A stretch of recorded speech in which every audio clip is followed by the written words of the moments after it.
Азыр энергетика тармагын өркүндөтүп, элди сапаттуу тейлөө менен камсыздап, экономикага натыйжалуу пайда түшкүдөй иштетүү максаты турат. Бул багытта Токтогул ГЭСин пайдалануу мөөнөтүн дагы 35-40 жылга узартуу үчүн модернизация иштери жүрүп жатат. Бул жумуштардын натыйжасында ГЭСтин кубаттуулугу 240 мегаваттка чейин көбөйөт. Жыл сайын Кыргызстанда дээрлик 15 миллиард киловатт саатка чейин электр энергиясы өндүрүлөт. Бул энергиянын 40%-ын Токтогул ГЭС өндүрөт. ГЭСтин кубаттуулугу 1200 мегаватт. Өлкөдө Токтогул ГЭСинен тышкары дагы 6 ири гидроэлектростанциялар иштейт. Алар Күрпсай, Шамалдысай, Камбаратай 2, Ташкөмүр, Үч Коргон жана Атбашы ГЭСтери. Учурда ГЭСтерди да реабилитациялоо иштери колго алынууда. Бул жумуштар албетте өлкөнү үзгүлтүксүз сапаттуу электр энергия менен камсыздайт. Ошол эле учурда быйыл кыш күзгө карата камылгалар эртелеп башталды.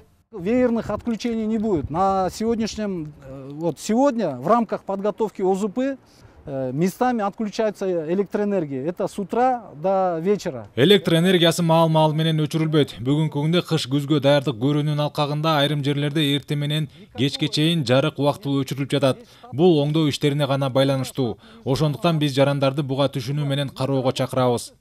Ошол эле учурда быйыл кургакчылыкка байланыштуу суу тартыш, кургакчылык энергетика гана эмес, айыл чарба тармагына да терс таасирин тийгизип жатат. Мындан улам Кыргызстан улуттук электр тармактары ишканасынын адистери атайын иш-чаралар планын бекиткен. Ага ылайык калк ишкана мекемелердин баары жарыкты болушунча үнөмдүү пайдаланышы керек.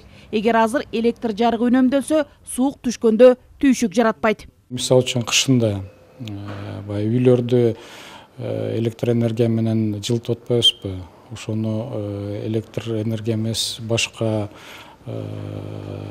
көмүр менен, газ менен жылытууга өтсөк, дагы тамак аш даярдоону дагы электр энергия эмес, электр плиткалар эмес, газ менен даярдасак, ал деле үнөмдөөгө кирет да.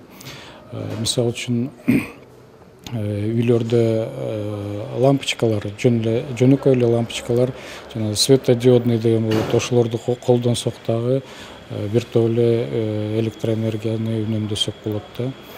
Чоң ишканаларда, кафе, ресторандарда ошондой светодиодный лампалар менен колдонсо бир топ үнөмдөлөт. Себеби гидроэнергетика Кыргызстандын башкы байлыгы, экономиканын тиреги, энергетиканын абалы өлкөнүн маанилүү көрсөткүчү. Бүгүнкү күндө КМШ мамлекеттеринин ичинен Кыргызстан гидроэнергетикалык мүмкүнчүлүгү боюнча 3-чү орунду ээлейт. Энергетика дээрлик бардык тармактардын негизи экени талашсыз. Ошондуктан аны натыйжалуу пайдалануу керек дейт адистер. Нургүл Жумабекова, Тимур Сыдыгалиев, Ала Тоо 24.